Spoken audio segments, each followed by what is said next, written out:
Hey everybody, welcome back to another podcast. So today I'm going to discuss attachment. So now this is going to be a pile-on series for writing. Well, it was supposed to be, but it's going to be more. This time we're going to be talking about attachments and what they do to people using Dream SMP and possibly Origins. I don't remember a lot of Origins attachments, but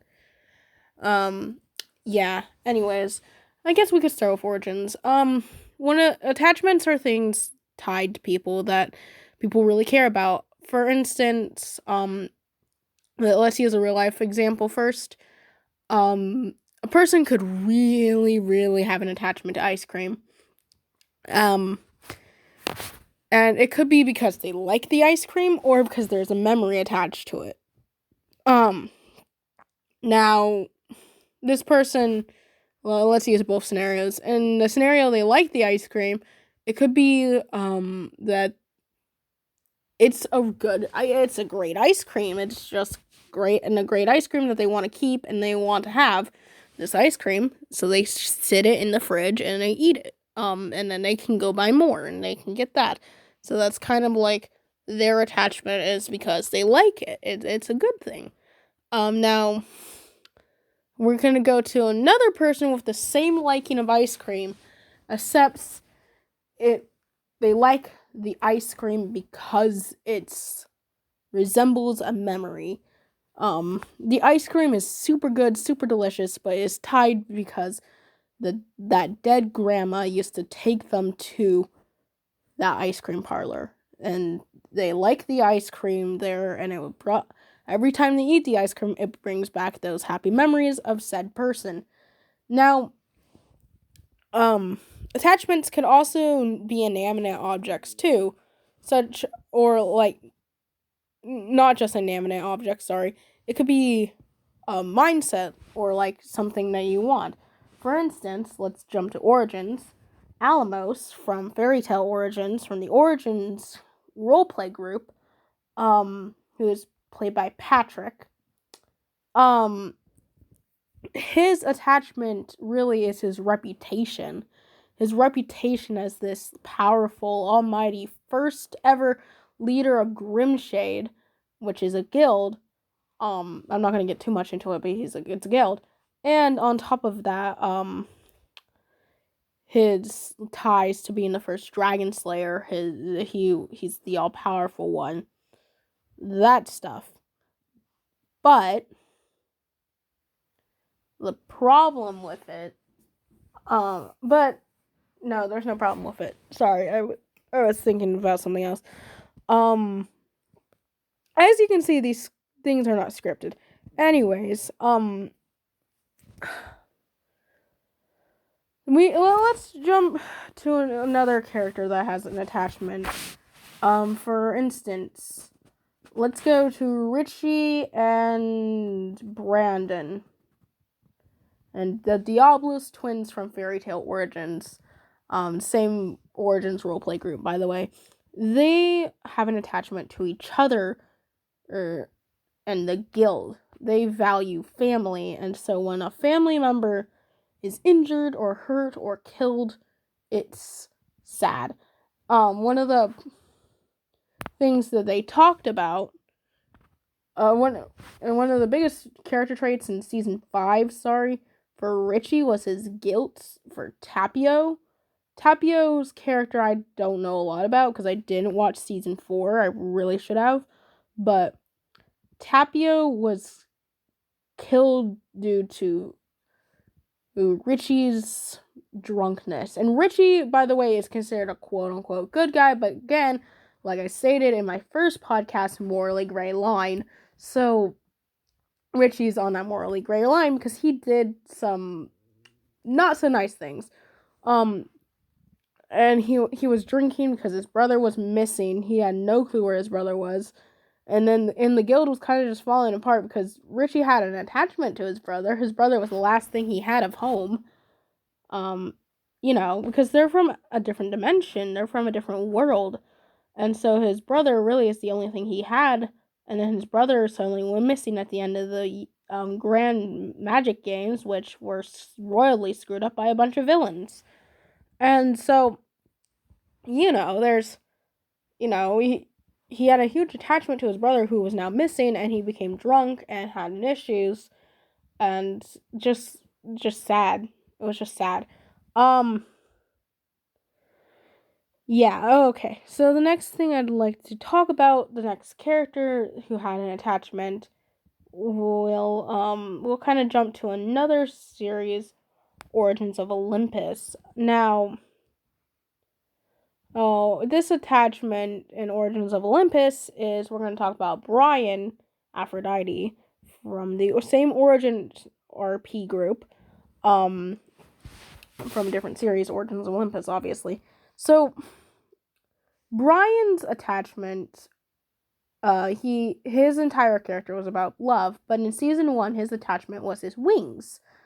But, he also wanted to be stronger and cooler, kind of, so he was offered this sword by Hera, Hera, whatever you pronounce, the god of perfect family and marriage.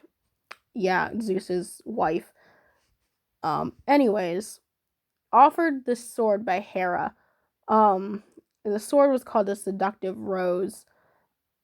And he took the sword, and the sword warped his mindset, and he was kind of possessed to be more leaning towards the black end of the morally gray spectrum.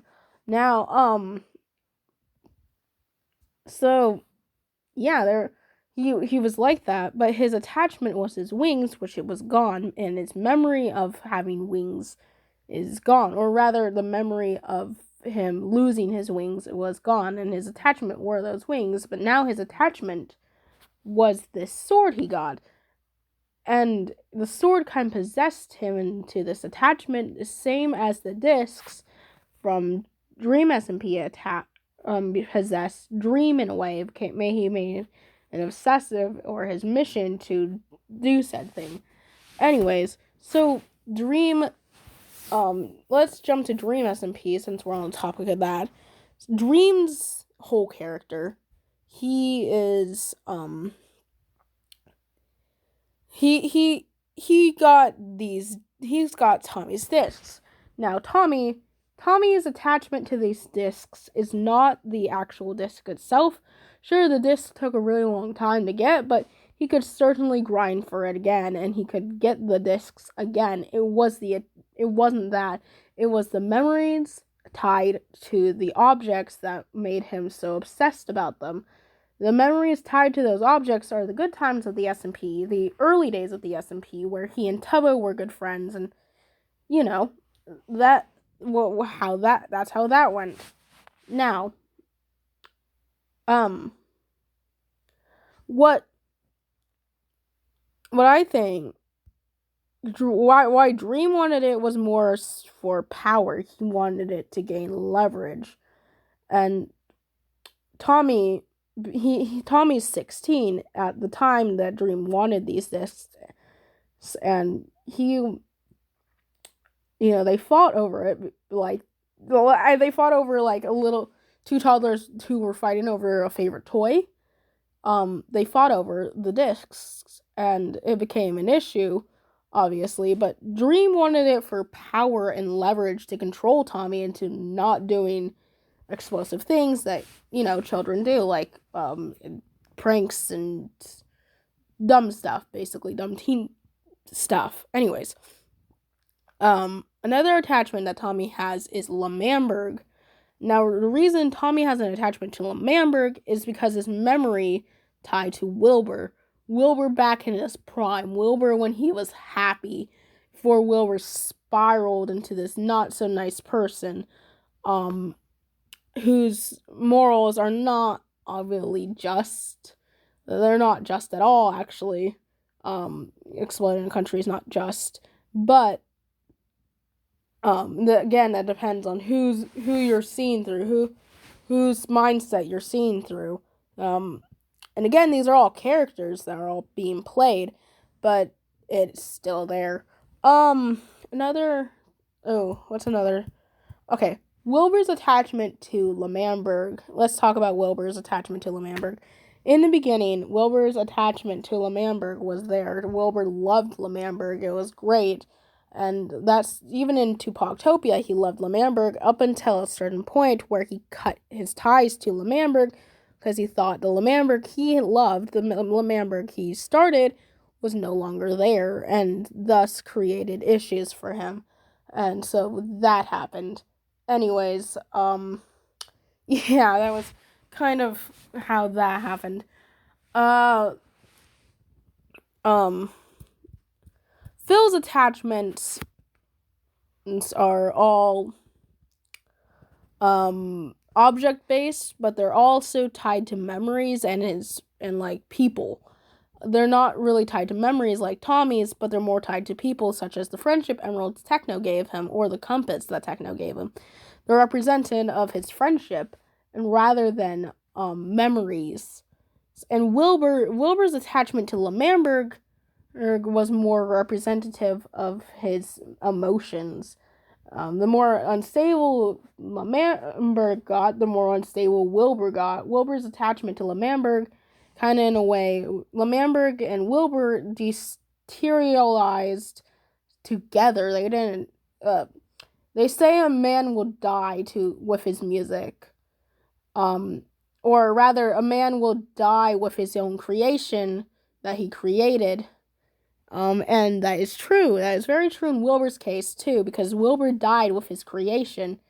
Because his creation also died the same day he died. Of course, it was rebuilt under Tubbo's rule, but it wasn't the same. L'Manberg, the principles were all gone. The original whole thing was not there anymore. There was people being thrown under house arrest for what they considered treason. It was, everything was destabilized, and Ghostbur, innocent Ghostbur, had no clue about that because he just saw L'Manberg. It was L'Manberg. L'Manberg, much like Ghostbur, was easily manipulated and changed into this wrong thing. Ghostbur's was all happy and very, very happy and upbeat, and he forgot all the sad bits. And L'Manberg kind of also was like that too, where like they wanted to keep the appearance they were happy, but like the sad bits they shelved. And when you don't know what shelved means, they kind of just threw it off to the side, and they'll come back to it later. Ghostbur's attachment was an animal, because Ghostbur's attachment to people wasn't really there because, like, people didn't really like him, so his attachment was an animal that could, like, repeatedly respawn. But what happened was that during Doomsday, his sheep died, and Phil knew it was in the house, and Ghostbur trusted Phil to take care of Friend, and Friend died under Phil's care, not Ghostbur. And so there was an argument, and there was fights, and sadness, and all these things, and so really, Ghostbur got upset, and obviously he threw a fit because, you know, you trust somebody with your pet, and you expect to come back and they're fine, and if they're not, then why? And so really, that's what happened. And attachment, anyways, the moral is that attachments can come from many different things. They can come from friendships, from just you liking an object, power, memories, or just emotions in general. And that's just the moral of it, that attachments come from anywhere. You can be attached to a sibling, much as Richie was attached to Brandon when he died, or Brandon attached to Richie when Richie died. When Richie died, and when Brandon went missing, Richie fell drunk. But when Richie died, Brandon also has an attachment, and so did Devin. Devin also had an attachment to him as well, and that crumbled just like everything else in Devin's relationship. It crumbled. In Devil's relationships in life, it crumbled. And so, yeah, relationships It's power or liking something.